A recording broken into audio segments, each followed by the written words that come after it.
Good evening. Welcome to South Asia Newsline. I'm Uzma Jafri. Here are the top stories we are tracking for you on Friday, the 23rd of October. Indian Prime Minister Modi campaigns in poll-bound Bihar state.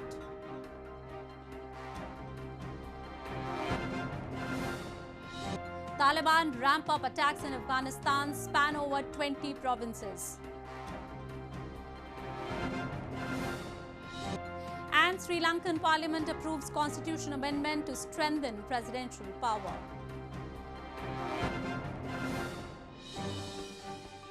And now for all the details.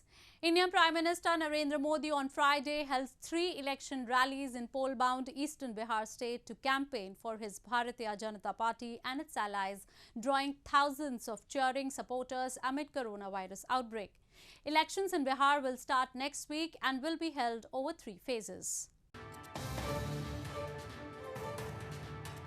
Indian Prime Minister Narendra Modi on Friday held 3 election rallies in poll-bound Bihar, a day after his BJP, the Bharatiya Janata Party, released manifesto promising free doses of any future COVID-19 vaccine for residents of the eastern state if the party wins local elections there.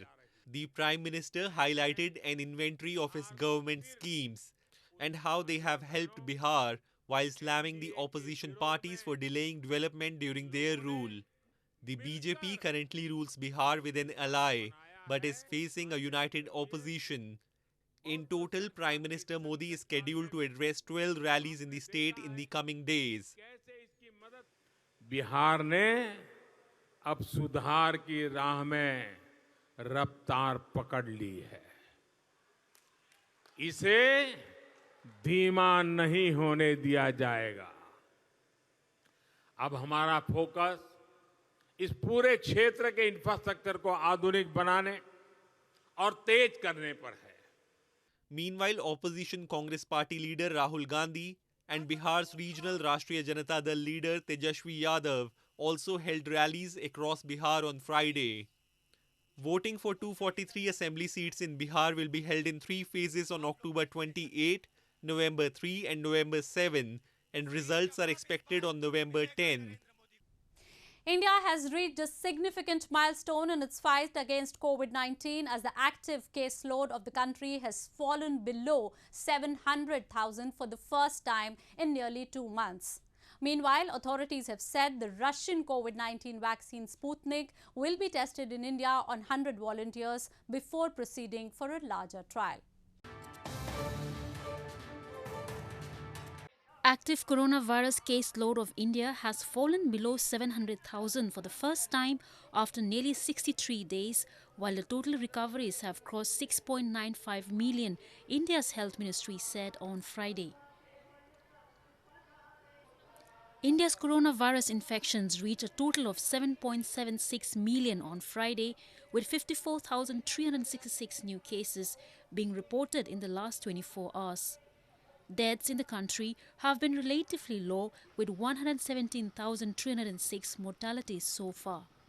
India has seen a sharp drop in infections since a September peak, but experts have warned it could see resurgence during Durga Puja this week and Diwali, the festival of light, in mid-November. The High Court in India's West Bengal state, which sees grand Durga Puja celebrations, has issued orders to restrict the entry of worshippers into tents and makeshift structures, but that has not deterred people from turning out in large numbers. Meanwhile, the Indian Central Drug Standard Control Organization has said Russia's COVID-19 vaccine, Sputnik 5, will be tested on 100 participants in India before proceeding for a larger trial. The Russian Direct Investment Fund had tied up with an Indian drug maker last month to supply 100 million doses of Sputnik 5 vaccine, which has been found to produce an immune response with no serious adverse effects. U.S. Secretary of State Michael Pompeo and Secretary of Defense Mark Esper will be visiting India next week to participate in the 3rd India-U.S. 2+2 ministerial dialogue. India's Foreign Ministry on Thursday said the agenda for dialogue will cover all bilateral, regional and global issues of mutual interests. India's Foreign Ministry spokesperson Anurag Srivastava in a virtual press briefing on Thursday said the third India-U.S. 2+2 ministerial dialogue will entail a comprehensive discussion on cross-cutting bilateral issues of mutual interest. U.S. Secretary of State Mike Pompeo and Secretary of Defense Mark Esper are scheduled to visit India next week to participate in the dialogue along with India's Defense Minister Rajnath Singh and Foreign Minister S. Jaishankar. Apart from bilateral meetings with their counterparts, they will meet National Security Advisor Ajit Doval and Prime Minister Narendra Modi. The visit comes amidst India's continuing standoff with China in Ladakh and the upcoming U.S. election that could lead to a change of government. The third ministerial dialogue will similarly entail a comprehensive discussion on cross-cutting bilateral issues of mutual interest. In addition, both sides will also exchange views on regional and international issues. The previous two dialogues were held in New Delhi in September 2018 and in Washington, D.C. in December 2019. This will be Pompeo's second Asia trip in less than a month that would also take him to Maldives, Sri Lanka and Indonesia. Moving on. Protests were held across the world on Thursday to mark October 22 as Black Day to condemn Pakistan's role in the invasion of Jammu and Kashmir on the fateful day in 1947, which brought in its wake horrifying stories of mass plunder and vandalism. Protests were held in several cities across the world on Thursday to mark October 22 as Black Day to condemn Pakistan's role in the invasion of Jammu and Kashmir on the fateful day in 1947, which brought in its wake horrifying stories of mass plunder and vandalism. A car rally was also organized in Washington, D.C. in United States to condemn the invasion, which resulted in nearly a third of the territory now known as Pakistan-administered Kashmir falling to tribal raiders backed by Pakistan Army. Massive protests were also witnessed in all the major towns of the illegally occupied region of Pakistan-administered Kashmir to show resentment against Islamabad. Hundreds of people flooded the streets and claimed they are still denied fundamental rights by the Pakistani state and are meted out with severe brutality for voicing their concerns. The protesters further said that the Pakistani-backed proxy war is still going on in Jammu and Kashmir and innocent people are becoming the scapegoats every day. In news from Afghanistan. As Afghanistan peace talks drag on, the Taliban insurgents are increasing their activities in various regions of the country despite calls from the international community and the Afghan people for a ceasefire and a reduction of violence. According to the Afghan Ministry of Defense on Thursday, Taliban fighters had expanded their attacks to 24 provinces over the past 24 hours, reports suggest. Despite calls from the international community and the Afghan people for a ceasefire and reduction of violence, the Taliban insurgents are increasing their activities in various regions of the country.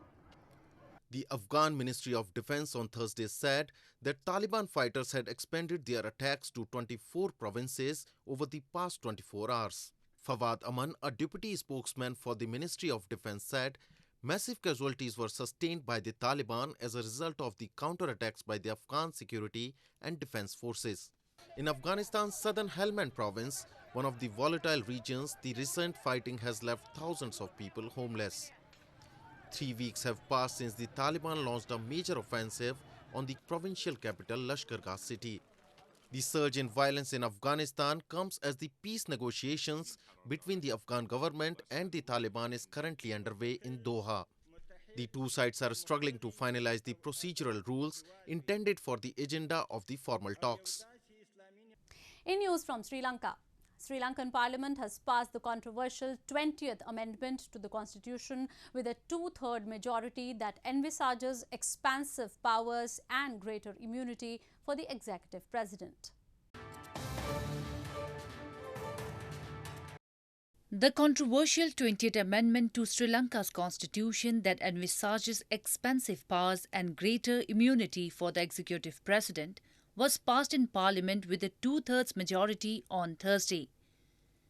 Following a two-day debate, as many as 156 Member of Parliaments in the 225-member House voted for it, while 65 legislators voted against the bill.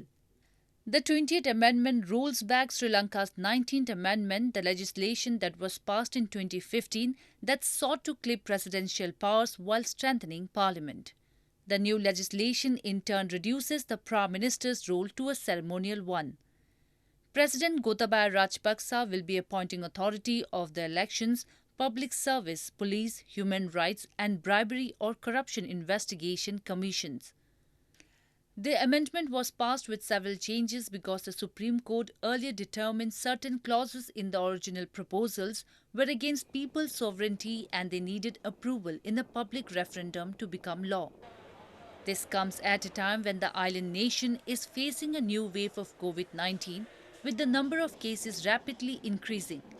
Sri Lanka has so far reported 6,028 COVID-19 cases and 14 deaths. Festival season is here. At a time when people across Nepal are marking the Hindu festival of Dashain, locals in Lalitpur district are observing the festival of Rudrayani, which is popularly known as the Sikali Jatra. Celebrated for 5 days, the people during the festival pay homage to the patron deity, goddess Rudrayani. Locals of Nepal's Kokana village are observing the 5-day-long festival of Rudrayani, which is popularly known as the Sikali Jatra. Sikali Jatra is celebrated by a section of the ethnic Newar community living in Kokana, a medieval Nevari heritage village in the southern part of Kathmandu Valley, instead of the Dashain festival.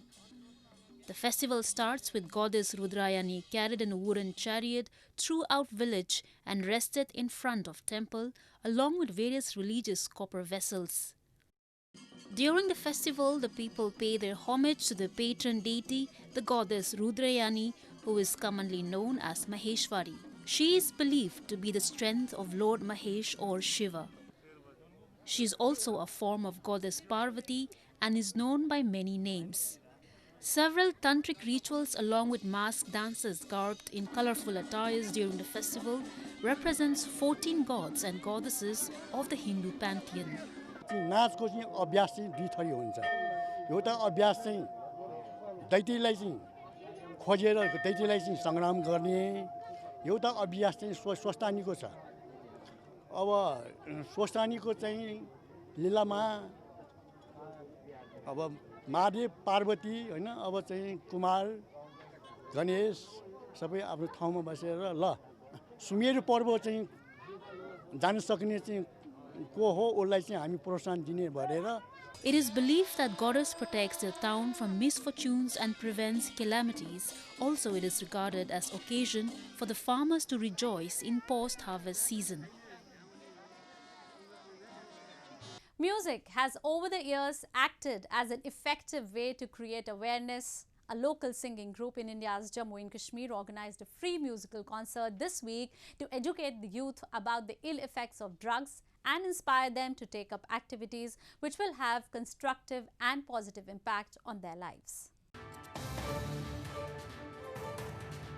In a bid to discourage the youth from consuming drugs and educate them about its ill effects, a group of Kashmiri singers organized a musical concert in Srinagar city of India's Jammu and Kashmir this week to spread awareness in their own unique way. Held under the banner Hugs No Drugs, the free concert organized at the Tagore Hall in Srinagar aimed to attract youth towards music and the local culture. The participating artists inspired youngsters to take up activities like sports, music or other art forms which will have a constructive and positive impact on their lives. Theme drugs का इसमें इसलिए रखा गया है क्योंकि हमें सुनने को मिला है कि आजकल काफ़ी ज़्यादा ड्रग्स में मुब्तला हुए हैं हमारा यूथ तो आई थिंक नशा बहुत अच्छी चीज़ है लेकिन अगर वो म्यूज़िक के साथ हो ना कि ड्रग्स के साथ. A large number of youth and locals attended the event who hailed the move to bring about a positive social change through music.